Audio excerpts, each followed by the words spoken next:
Hey guys, welcome back to my channel. Today we are going to be cooking 6 freezer meals. We are going to be prepping 6 freezer meals. Let's see, we are going to do some spaghetti sauce with some sausage, and then we're going to do country style ribs and bacon wrapped chicken tenders. So before we get started, I just want to go over a couple of tips. So I always start with a clean sink area, and I get my garbage can out, so that as I'm going, I can just dump stuff into the garbage. First, I'm going to get my sausage cooking. I'm just going to cook this in my Instant Pot. And with your Instant Pot, you want to make sure, if you're using it for the saute, make sure it says it's hot before you put your meat in, and that will help with any sticking issues. Okay, so I am going to recommend using these bag holders. These make the process so much easier, and if you guys are into reusable bags, I like the gallon size Rezip bags the best for reusable freezer bags. So that is still preheating. I am going to make the spaghetti sauce first. And I do not like a chunky tomato sauce, nor do I like tomatoes. So we are going to blend the tomato sauce because that's the way I do it. This is how I keep my baby engaged while I do this. Give him kitchen tools. Okay, so first we're going to do spaghetti sauce. And I am going to double this recipe, so I'm going to use 4 cans of diced tomatoes. And I'm also going to use 1 can of tomato sauce instead of one of the cans of diced tomatoes because I didn't have 4 cans of diced tomatoes. I'm going to do that first and just dump this in here. And this is where the garbage can comes in handy.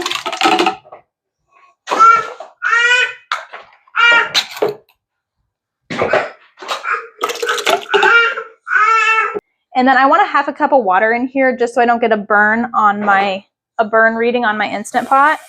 So I'm just going to use that to rinse out the can.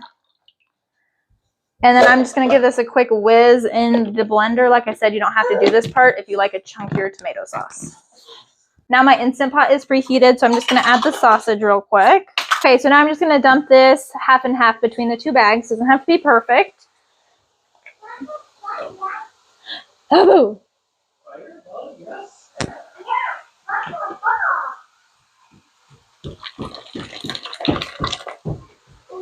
This thing is the best for ground beef and ground sausage. How cool. So this is really hot, so don't touch it, okay? Okay, now we're going to go in with our onion and garlic and spices. We'll do about 1 cup of onion in each.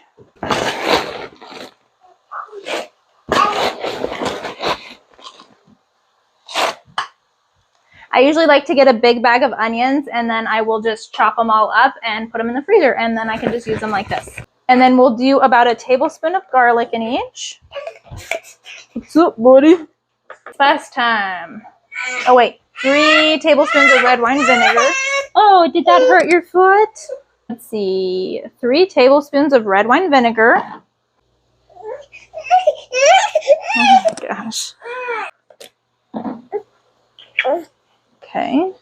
All right, you're just going to have to go on the carrier. 3 tablespoons of red wine vinegar. 1, 2, 3. 6 ounces of tomato paste per bag. 2 teaspoons of basil and oregano. Now this is the oregano. This is 1/2 tablespoon, so I'm going to do a little bit extra. 1 teaspoon of salt.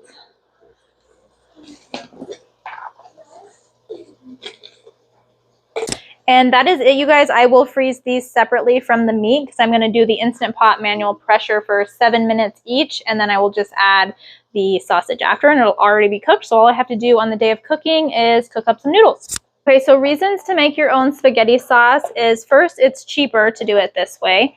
And then second, you can control the ingredients and you can customize it to how you like. So like, for instance, most store-bought spaghetti sauces have sugar in them. You don't have to add sugar if that's your preference.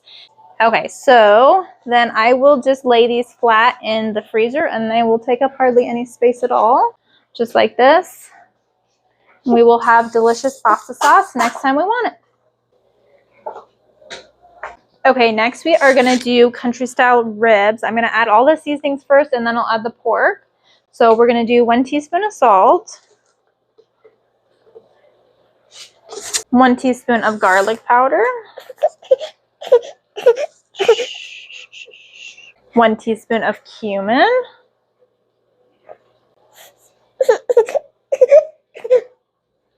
Shh, shh, shh.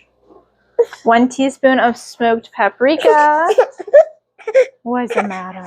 Huh? You want down again? 1 teaspoon of onion powder. Unless I already said that, then it's garlic powder.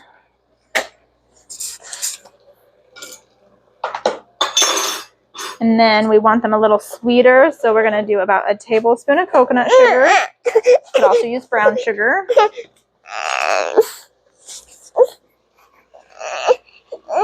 want to play with you? And I have this here because I'm going to make some for dinner, and I totally forgot. So now I'm going to add all the ingredients to this one too. We're also going to do a teaspoon of black pepper. Now that we are all cut up, we're going to do a 1/2 cup of barbecue sauce in each one.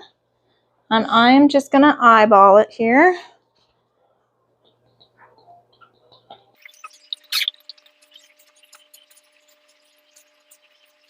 We're going to do 3/4 cup of beef broth. And this is important so that the Instant Pot will come to pressure.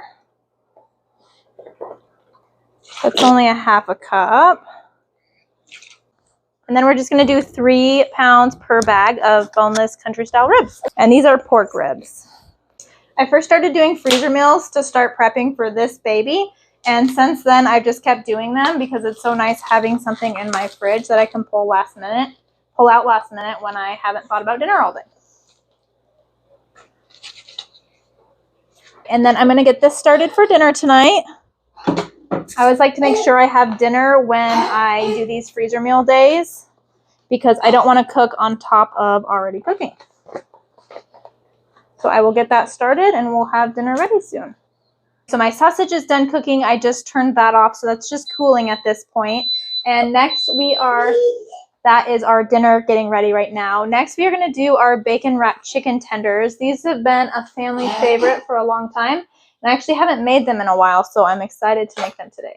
First, we're going to start with the seasoning that we're going to put on them. And I'm going to double everything listed here. Okay, so I think my microphone just wasn't working. So 1/2 teaspoon of garlic powder, 2 teaspoons of smoked paprika, 1 teaspoon of onion powder. And then quarter teaspoon of salt. And 1/2 teaspoon of pepper. I'll put my spices away and then I will come back and wrap these chicken tenders. I was thinking that one of my bags of ribs looked like it barely had any in there, and yes, it's right here. I missed it. So I'm just going to add these quickly. I don't know how I did that. Now it's ready to go. Okay, so now on to the chicken tenders. I am going to freeze them on these cutting boards first, and then I will put them into bags so that they don't all stick together. The idea is that I can just pull out as many as I need for that night, and I'll cook that many up. Won't be a specific amount of meals, but I think I'll get like 2 to 3 meals out of this. I'm going to just put them on a paper towel real quick to kind of dry them off. I hate touching raw chicken or raw meat in general. You can also do this with chicken breasts, but you'll have to cut them longer, obviously. Okay, and then I'm going to spread this mixture over all of it and just get the mixture all over it. Both sides. I should have taken off my rings before I did this, but that's okay. And I'm going to get rid of this paper towel too.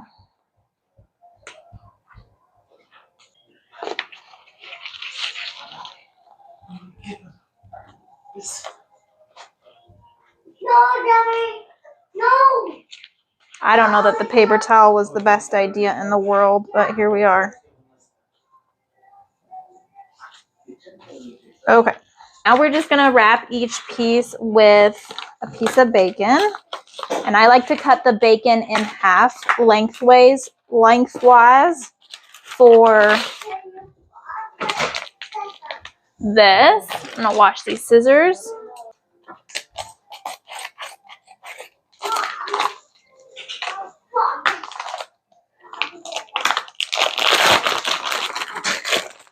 And then on the day of cooking, I'm just going to cover these in brown sugar. These are like sweet and salty. They're delicious. I also like to freeze them and cook them frozen. I find that they're a lot juicier that way. If you cook them from raw, they can kind of turn out to be a little dry.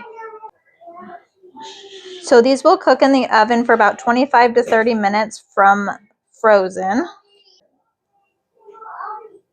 And then the last couple minutes, I like to put them on broil. And I don't do this pretty. It all tastes the same no matter what it looks like. But I do want my family to eat good, whole, home-cooked meals. Great way to do that is to put bacon on it. Bacon makes everything better. All right, so I'm gonna wrap all these up and I will see you guys in about 10 minutes. So I did want to mention, right now I am only doing like 6 meals because I don't have the time to do like 3 or 4 hours or a whole day of cooking. So right now what works for me is just doing 6 meals at a time and taking like an hour to get 6 meals done. And that still saves me a lot of time on those nights that I don't want to cook. But I know a lot of people like to just take a whole day, but with having 2 little kids, that's not super possible for me. Okay, so there's maybe about 10 chicken tenders here that don't have bacon on it, but I am not going to open up a whole nother package, so that's okay. I'm cleaning my hands now. I'm going to freeze these just like this, and then once they're frozen solid, I will put them in freezer bags. Last but not least, this sausage is pretty cool, so I'm just going to put these in little freezer bags and clean up, and that's it. And let's see, I think it took me about an hour to get all of this done. So another 10 to 15 minutes to get it cleaned up, and I have 7 meals made. If you guys like this video, please give it a like and subscribe to the channel if you want more videos like this. We'll do more cooking videos, and as springtime comes, we'll do more gardening videos and things like that.